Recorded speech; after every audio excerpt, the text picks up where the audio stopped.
Here's something that sounds backwards. The closer you get to death, the less you fear it. A study published in Psychological Science tracked people who were actually dying and compared their writing to people who were asked to imagine being near death. The dying people used more positive words, not slightly more, significantly more. The people imagining death filled their essays with dread and darkness. The people actually facing it, they wrote about meaning, gratitude, connection. Psychologists call this terror management theory. It's how we cope with the knowledge that we're going to die. And here's what the research shows. Fear of death isn't constant across your lifespan. A meta-analysis found that death anxiety grows during the first half of life, peaks somewhere in middle age, and then by the time you hit your 60s, it drops to a stable, manageable level. Not gone, but integrated, accepted. So what changes? Why do older adults face mortality differently than younger people? Developmental psychologist Erik Erikson called the final stage of life ego integrity versus despair. If you resolve this crisis positively, you gain what he called the virtue of wisdom. You're not desperate because time is running out. You're not anxious or fearful about death. You've made peace with it, not because you want to die, but because you've accepted that death is the boundary that gave your life shape. Professor Tom Pishinsky at the University of Colorado studies how people respond to reminders of their mortality.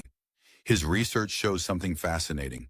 When younger adults are reminded they're going to die, they cling harder to their worldviews. They react more defensively. They become more judgmental of people who violate their values. It's psychological armor. But older adults, they do the opposite. When reminded of death, they become more forgiving, more tolerant, more generous. One study gave younger and older adults scenarios involving moral transgressions and then reminded half of them about death.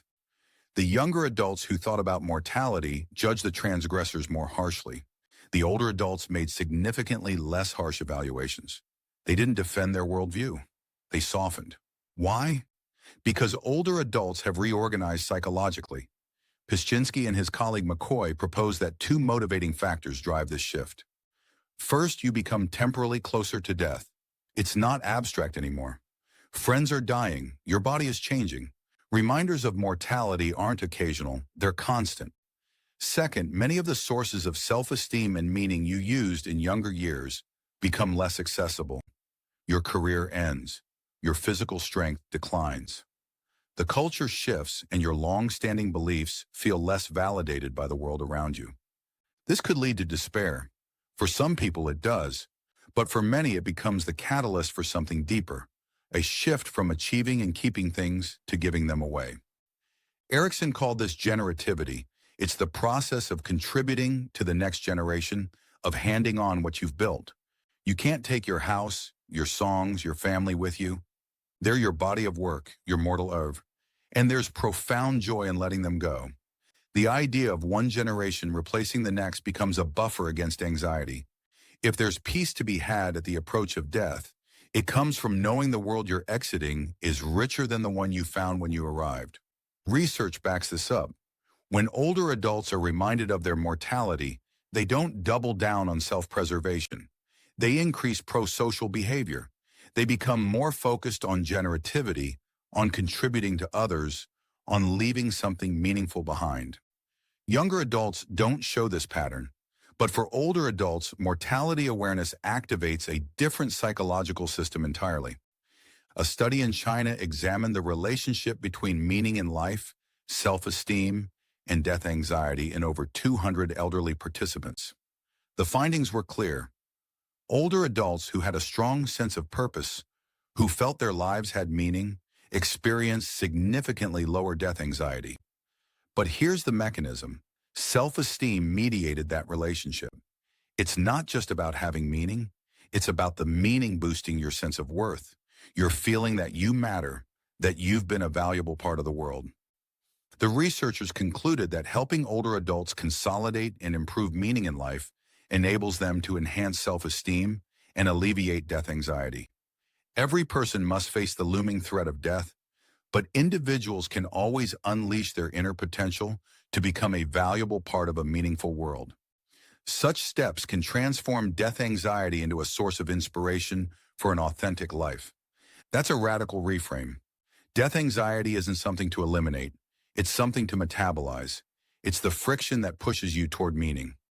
Think about what happens when you avoid this work. When you spend your 60s and 70s clinging to the identity you had at 40, desperately maintaining relevance in systems that have moved on, refusing to let go, to give away, to step back. That's when despair sets in.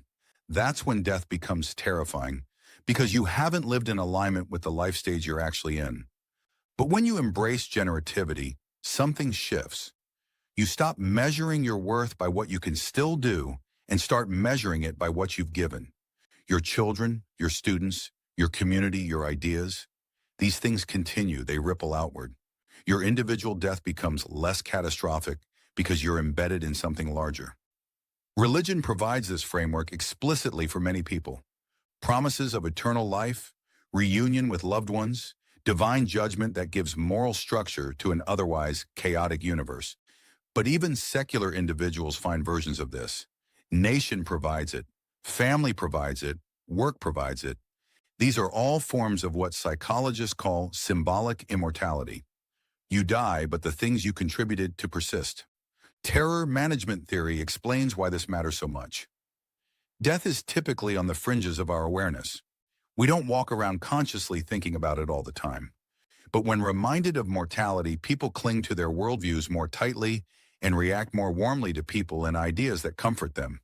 This is why funerals often bring families closer, why national tragedies create surges of patriotism, why existential threats make us seek community. For older adults, the shift is profound.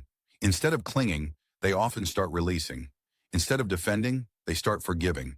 The Canadian study on generativity found that when older adults were reminded of death, they didn't become more self-protective.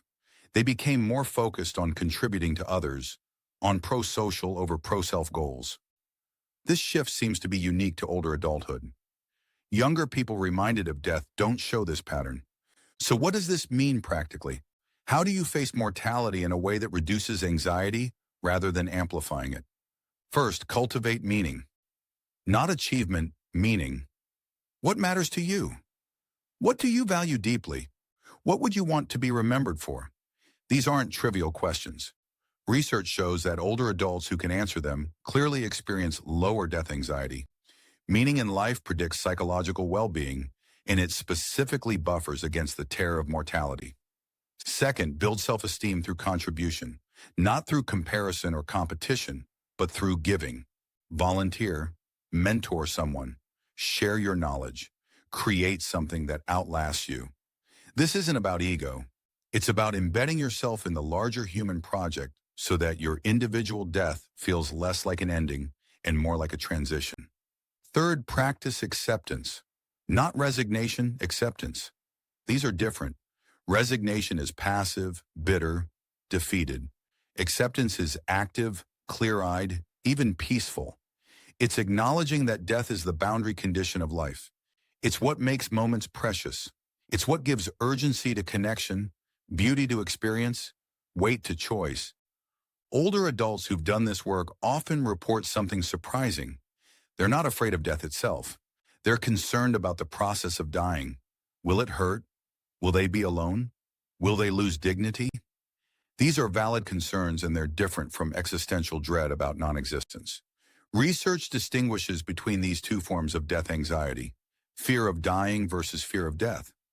The elderly are primarily anxious about suffering during the dying process. Their adult children are anxious about death itself and mistakenly project that anxiety onto their parents. This creates communication gaps in families around end-of-life care. The older person wants comfort and dignity during dying. The younger person is trying to deny that death will happen at all. Understanding this distinction matters for how we talk about mortality across generations. Younger people often avoid the conversation entirely because they find it too frightening. Older people often want to talk about it because they've made peace with the fact and want practical support for the process. There's a clinical framework called death education that's gaining traction. Not as morbidity, but as existential literacy. If we can teach emotional intelligence and mindfulness, why not mortality awareness? Learning to sit with the reality of death without spiraling into paralyzing anxiety. Learning to use death awareness as motivation for authentic living rather than as trigger for denial and defense. The data suggests this is learnable at any age, but it becomes especially important in later life.